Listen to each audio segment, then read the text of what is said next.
Buenos días a todos. Vamos a empezar el siguiente tema, que es sobre el control de color y balance de color.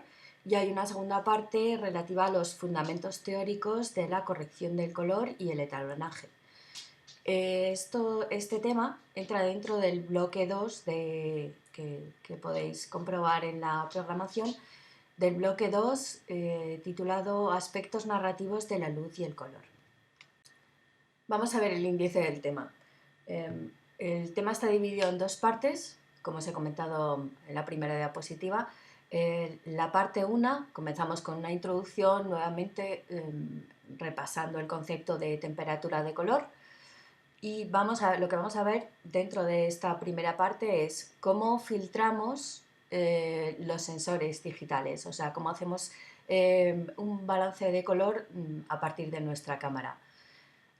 Podemos hacer un balance de blancos, esto lo hemos experimentado en las clases prácticas. El balance de blancos lo solíamos hacer con una superficie blanca, bueno, pues también se puede hacer con una tarjeta gris. Vamos a ver también para qué se utilizan las tarjetas de color y vamos a ver cómo se hace, aunque no todas las cámaras lo tienen, las cámaras del centro no lo tienen, pero algunos de vosotros sí que tenéis cámaras con balance de blancos en Kelvin. Pues vamos a ver el uso de este balance de blancos en Kelvin. En el siguiente epígrafe abordaremos el filtrado para fuentes de luz. ¿Cómo se hace el filtrado para fuentes de luz? Son filtros que colocamos en nuestros focos y veremos los focos más habituales para las fuentes de luz. Veremos los focos difusores, los polarizadores, los filtros para conversión de temperatura de color, los filtros ND o filtros de densidad neutra, los polarizadores y los filtros de degradados. En la segunda parte del tema veremos la corrección de color, la manipulación del color en postproducción. Entonces veremos el concepto de corrección de color, de etalonaje y luego otros conceptos como el modo de grabación log, LUT, balance de blancos y las herramientas de análisis que tenemos para esta corrección de color, como es para la corrección de color primaria, como es el monitor de forma de onda, el vectorscopio, el histograma y el RGB. Ya comencé el tema 3.3 recordándoos lo que era la temperatura de color de una fuente de luz. Os vuelvo a recordar que se define la temperatura de color de una fuente de luz, se define cuando comparamos su color dentro del espectro luminoso con el de la luz que emite un cuerpo negro calentado a una temperatura determinada. Bueno, por ampliar un poquito este concepto, más que nada como curiosidad, porque tampoco es materia de examen, pero bueno, por si tenéis curiosidad, el concepto de temperatura de color viene de conceptos físicos, como es la ley de desplazamiento de Wien. Esta ley establece una relación inversa entre la longitud de onda en la que se produce el pico de emisión de un cuerpo negro y su temperatura. Otro concepto que está relacionado con la temperatura de color, otro concepto físico que está relacionado con la temperatura de color es los diagramas HR. Mediante estos diagramas lo que se hace es clasificar las estrellas en base a su color o temperatura. Como podéis ver en el gráfico, en la parte de la izquierda tenemos azules, esas se corresponderían a estrellas que corresponden con una mayor temperatura superficial y más brillantes, y entonces adquieren un color azul.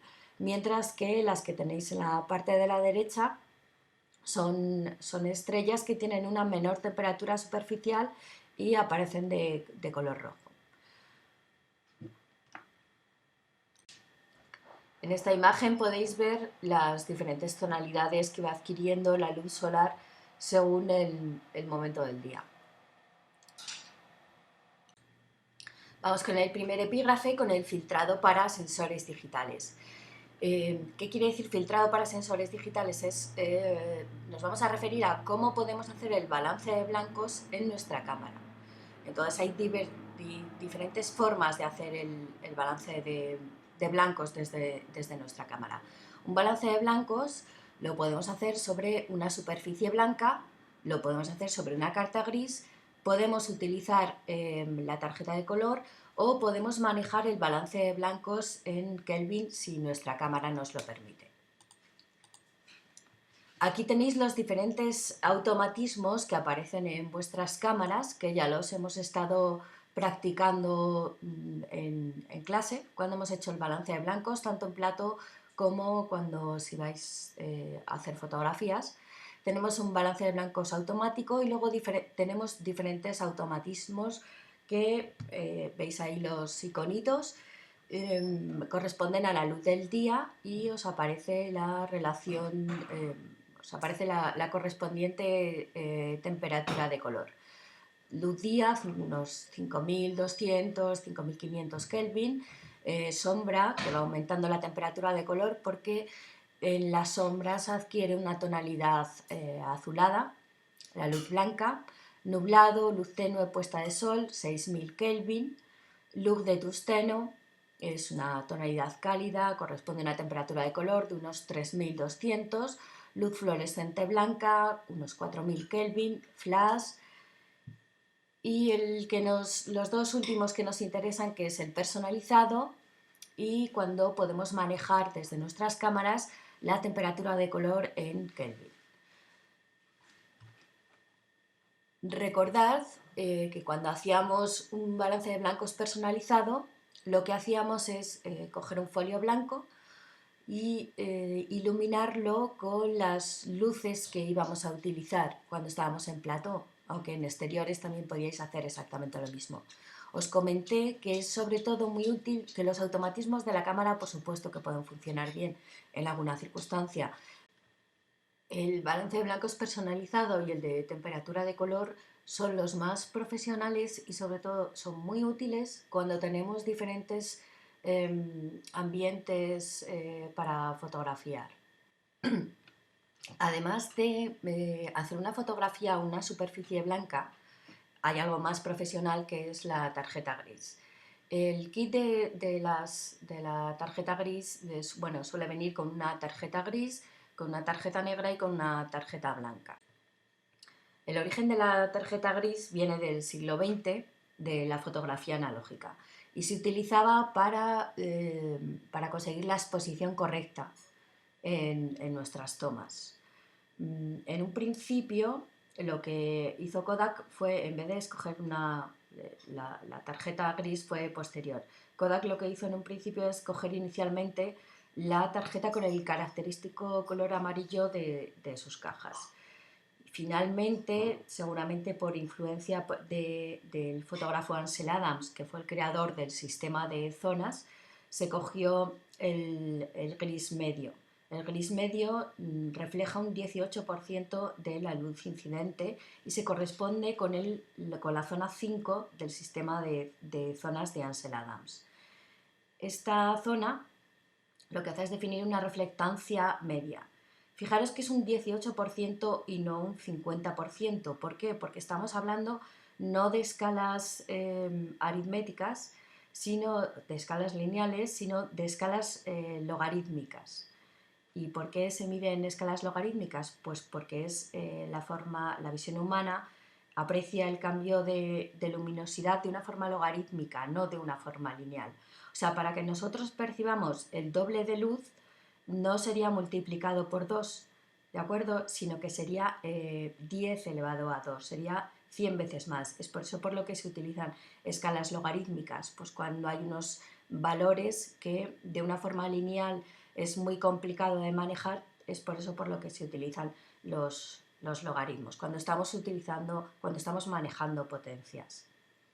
Por lo tanto, quedaros con que un 18% lo que representa es una reflectancia media y se corresponde con la mayoría de las escenas que vamos a fotografiar. Luego en la bibliografía os daré algunos enlaces por si queréis profundizar en color, porque hay fotógrafos que tienen unos buenos tutoriales. Bueno, vuelvo a ello.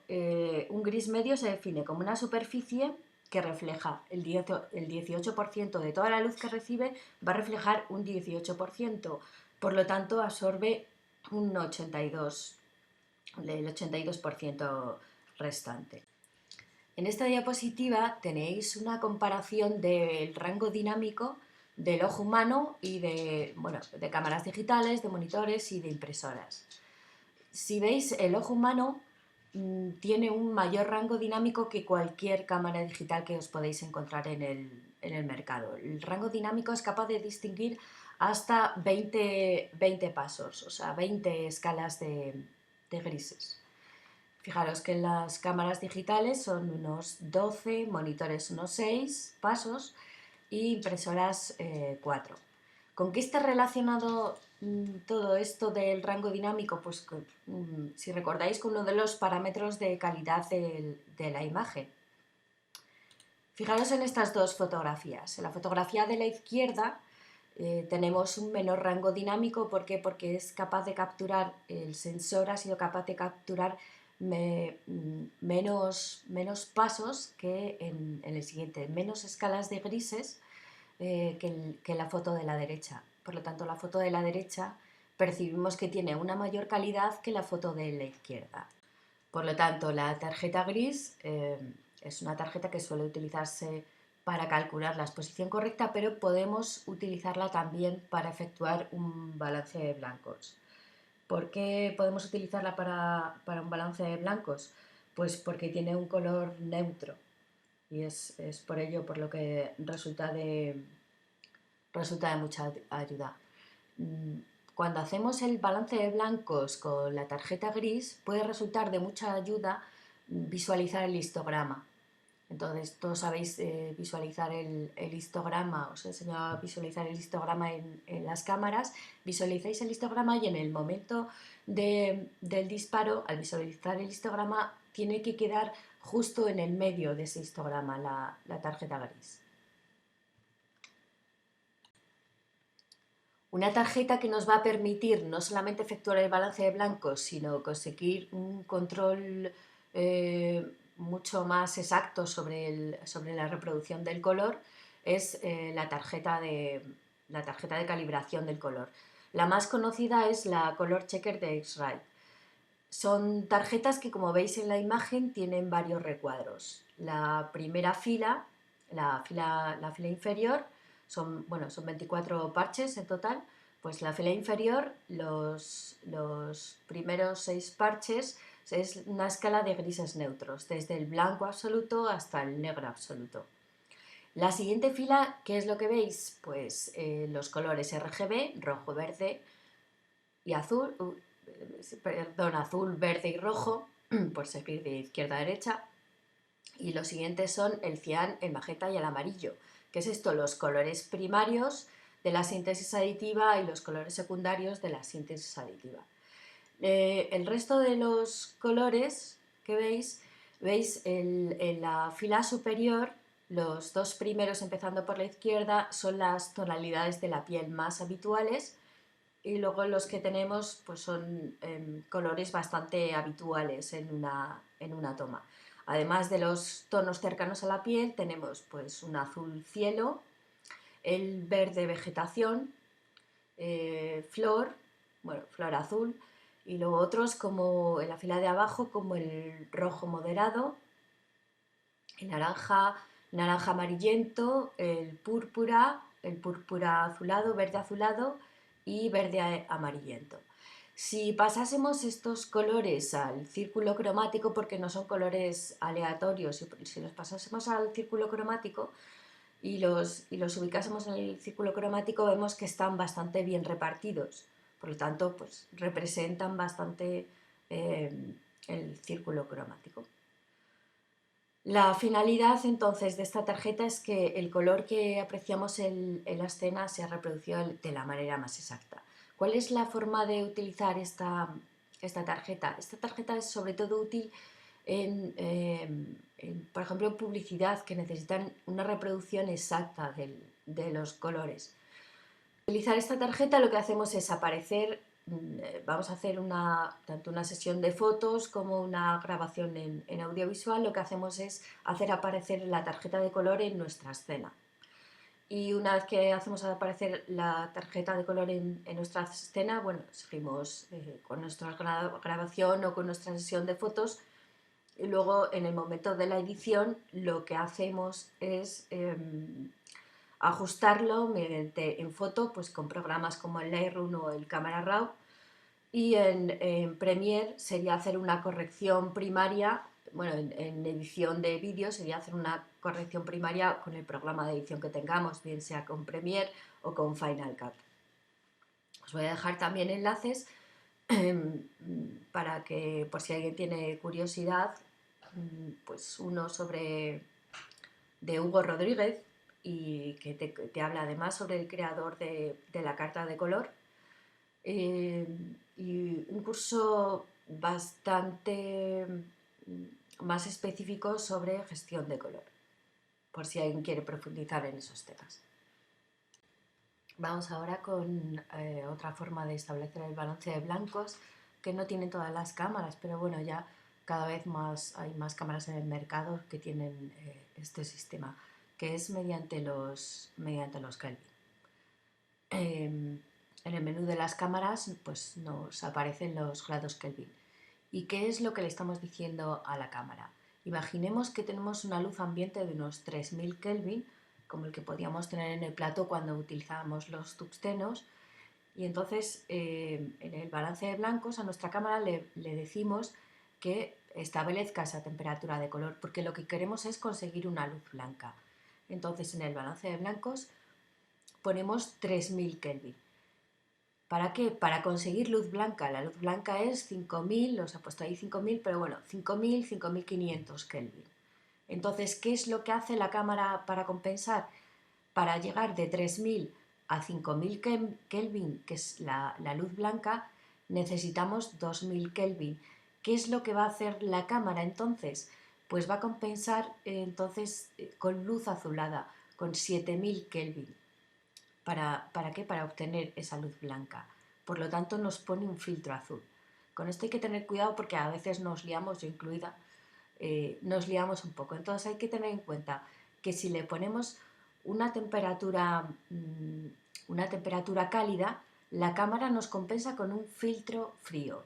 Si le ponemos una temperatura fría, la cámara nos compensa eso con un filtro cálido. Este sistema, evidentemente, igual que los anteriores, lo podemos utilizar para obtener determinadas tonalidades. Ahí tenéis un ejemplo. Por ejemplo, tenemos una luz ambiente de 2000 Kelvin al atardecer.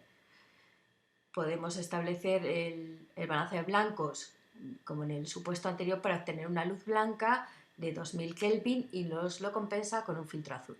Pero, ¿qué pasa si hacemos un balance de blancos de 7000 Kelvin?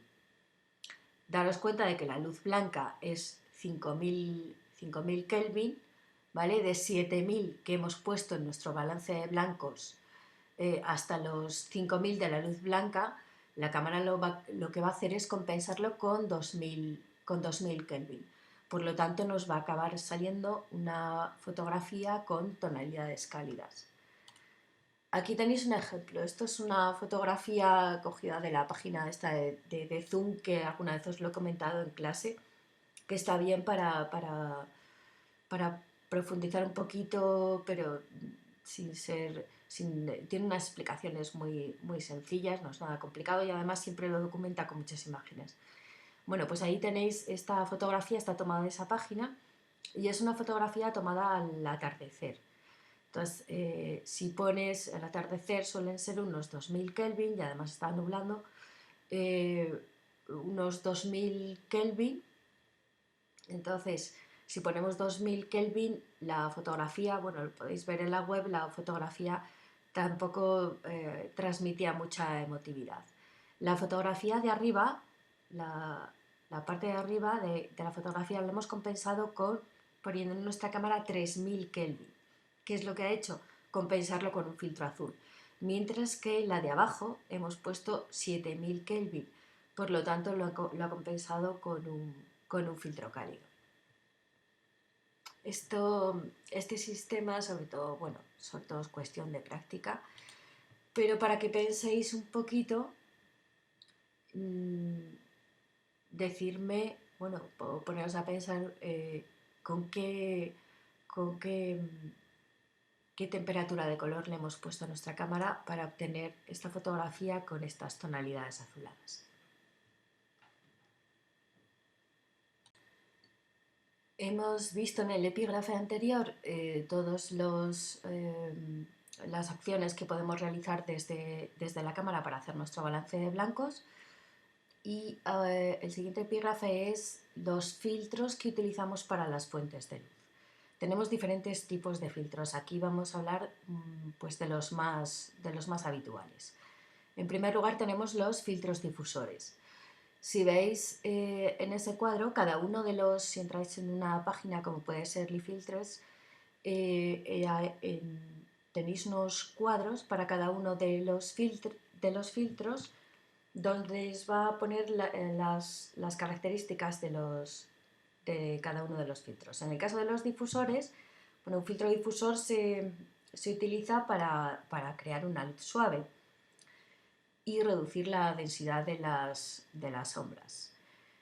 Bueno, pues como os comento, en una web de fabricantes, como es este caso, tenéis ahí una serie de datos que son el porcentaje de luminancia que deja pasar. Ahí tenéis diferentes datos, 85%, 85%, 60%, 80%. Esto evidentemente hay que tenerlo en cuenta a la hora de la exposición. Los pasos de diafragma que corta, en el gráfico que tenéis ahí un cuarto de stop o paso de diafragma, otro cuarto, 3/4, 1/3, y luego si tiene características ignífugas o no, que es el siguiente parámetro que os pone. Lo último que os pone es cómo resulta el haz de luz al poner un filtro de este tipo, un filtro difusor de este tipo. Otro de los filtros más utilizados para fuentes de luz son los filtros polarizadores. Filtros polarizadores también existen para cámaras. De hecho, creo que compramos alguno en el centro. Existen filtros polarizadores que los enroscáis en el objetivo de vuestras cámaras. Bueno, pues estos filtros polarizadores también se pueden poner en las fuentes de luz, en los focos. ¿Para qué se suelen utilizar? Pues sobre todo es para cuando tenemos escenas con elementos reflectantes y queremos quitar esos reflejos. Pues por ejemplo, pues un río donde haya reflejos, un cristal, los reflejos de un coche que pueda haber en un coche. Se utilizan estos filtros cuando el filtro polarizador de la cámara no es suficiente y entonces necesitamos polarizar además también la luz con un filtro de estas características. Os recuerdo la polarización de la luz, que lo vimos en el tema 1.1. La luz vibra en diferentes direcciones. Lo que hace el filtro polarizador, a través del filtro polarizador, en ese caso no es un filtro de una fuente de luz, es uno de los filtros de la imagen, es uno de los filtros que se colocan delante del objetivo de la cámara. Lo vais girando y lo que os va dando, lo que conseguís es que la luz vibre únicamente en un solo plano. Es por eso por lo que se eliminan los reflejos. Aquí tenéis un ejemplo de una fotografía fija tomada con un filtro polarizador, estaría a la derecha. Como veis, no solamente elimina reflejos, sino que otro efecto que conseguimos es que sature más los colores, como veis sobre todo en el cielo. Otro de los filtros más utilizados para fuentes de luz son los filtros para la conversión de temperatura de color. Habéis visto en el plató filtros naranjas y filtros azules, bueno, más que naranjas y un poquito, y filtros ámbar. Vale, para entender este concepto necesitamos hablar de los grados Milred. Los grados Milred, ahí tenéis la fórmula, es igual a 10 elevado a 6 partido por la temperatura. Os pongo un ejemplo. Imaginaros que tenemos una fuente original como los butanitos que utilizamos en el plató, butanitos o cuarzos, de unos 3400 Kelvin. Entonces, si hacemos esa operación, nos resulta que esa fuente original tiene 294 grados Milred. Lo que deseamos es tener unos blancos puros. Entonces, queremos una temperatura de color de 6000 Kelvin. Realizamos la operación y nos resulta un valor de 166. A 166, que es la fuente convertida, le restamos los 294 y nos sale un valor de menos 127 Milred. ¿Para qué nos sirve este dato? Bueno, pues lo vamos a ver ahora en la página de Lee Filters para que veáis cómo se hace esta conversión y cómo se piden los filtros para la conversión de temperatura de color. Si entramos en la página de Lee Filters, vamos a ver aquí pues, diferentes filtros que podemos conseguir. Abajo tenéis los datos con el gráfico de la luz transmitida para cada longitud de onda, el tipo de fuente. Os podéis descargar la hoja de datos, el coeficiente de absorción. Vale, pero vamos a lo que quería mostraros, que es la calculadora de temperatura de color, para que sepáis qué tipo de filtros necesitáis según vuestras fuentes de luz y según lo que queráis conseguir. Entonces, si entramos a calculadora, tenemos una fuente original. Vamos a poner el ejemplo que más hemos utilizado. Tenemos una fuente de luz de 3400 Kelvin. Estamos en el plato con los cuarzos que solemos utilizar, aunque también hayamos utilizado otras fuentes de luz que además utilizaban lentes Fresnel y que tenían una temperatura de color de 5500. Recordad que nos daban una luz blanca. Vale, pues queremos conseguir una temperatura de color de 5500 Kelvin. 5500, ahí. Entonces me hace el cálculo que os acabo de hacer, me lo hace esta aplicación y me dice que tengo unos grados Milred de menos 112. O sea, para conseguir ese filtrado de luz, esa luz blanca, necesitaríamos estos grados Milred. Vale, pues aquí nos sale el filtro correspondiente, que me va a convertir, como veis, que si pincho sobre él, convierte la luz tungsteno en luz día. Si pincho sobre él, ¿vale? Me sale aquí toda una muestra de dónde viene la catalogación de ese filtro, la curva de transmisión, ¿vale? Más datos que podemos manejar y luego además lo podemos pasar a PDF. Podemos darle a guardar e imprimir, ¿vale? Para tener la lista de filtros de colores que necesitamos en nuestras grabaciones. Los filtros de densidad neutra no afectan, solo afectan a la transmisión del color, no afectan a la temperatura del color o a la calidad de la luz. ¿Para qué se utilizan estos filtros? Pues se utilizan para reducir la luminosidad de la fuente de luz. También existen en cámaras, como vamos a ver con posterioridad. La diferencia entre estos filtros viene por su factor de transmisión. Entonces tenéis en las webs de los fabricantes tenéis diferentes filtros que te van a cortar pues 4 pasos de diafragma, 3 pasos de diafragma, 2, 1, medio. ¿Cuándo se utilizan? Pues se utilizan estos filtros cuando no podemos actuar sobre determinados valores determinados valores de la exposición para regular la exposición, como es el diafragma o la velocidad de obturación, y entonces lo que hacemos es cortar el paso de la luz, reducir la luminosidad de la fuente.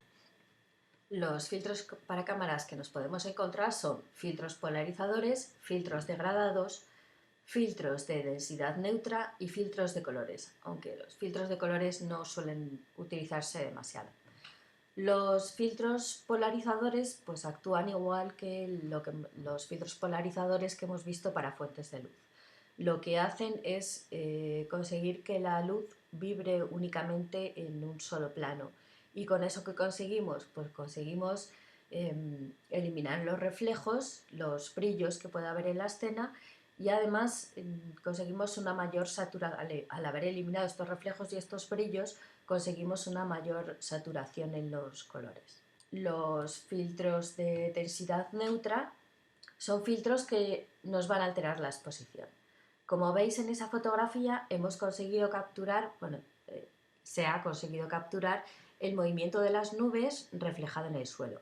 Si veis en la parte de la derecha los datos de exposición, nos pone que es un diafragma 13, de esa forma conseguimos bastante profundidad de campo, a un ISO 200 y con una velocidad de obturación de 240 segundos. Si no hubiésemos hecho, esta foto hubiese sido imposible hacerla con una velocidad de obturación de 240 segundos, de forma que capturásemos el movimiento de las nubes y que se refleja en el lago, si no es con un filtro polarizador. ¿Por qué? Porque se nos hubiese quemado la foto. Entonces, perdón, un filtro polarizador no, un filtro de densidad neutra. Entonces, el filtro de densidad neutra lo que te hace es cortar la luz, un determinado número de pasos de diafragma. Los filtros degradados, como veis ahí en la imagen del filtro es más oscuro en la parte de arriba y menos oscuro en la parte de abajo. ¿Para qué? Pues para cortar el paso de luz precisamente en el cielo, que es donde más luz está reflejando. Y por último tenemos los filtros de colores, que no se usan demasiado en fotografía digital, puesto que hemos visto que podemos reemplazarlo manipulando el balance de blancos de diferentes formas. Lo que te hace este tipo de filtros es saturar los colores de una determinada gama de colores. Por último, os voy a comentar un poco la webgrafía que os proporciono. Como veréis, mirad, el primer enlace es una web donde os comenta de una forma más exhaustiva los filtros de conversión. Os lo relaciona además con el sistema CIE del color y os especifica las diferentes fuentes patrón definidas por la CIE. También os proporciona un gráfico muy conciso sobre el uso de los filtros en las fuentes de luz y en las cámaras y el resultado que podéis obtener. El siguiente enlace es parte de este estudio, también aparece en PDF, y en este caso el objetivo es profundizar, aportar información sobre filtros, difusores y reflectores. Tenéis un tercer enlace que es a la web de LeFilters. Os proporciona además otra web de otro fabricante de filtros muy conocido que es Rosco Ibérica. Continuamos con el siguiente enlace que es Carta Gris al 18%, Historia y Uso. Es un artículo de la web de J. Pereira donde os comenta la utilización de esta carta. Y para finalizar os he incluido dos vídeos. El primero es del fotógrafo Hugo Rodríguez, todo sobre la carta Color Checker. Os pongo la primera parte, pero hay además una segunda. Os comenta pues quién inventó la carta, cómo está diseñada, las ventajas y desventajas que tiene, etc. Y por último, ese enlace es un seminario impartido por el fotógrafo freelance Joan Vendrell sobre el flujo de trabajo en fotografía y la gestión de color. Vale, con esto terminamos esta primera parte.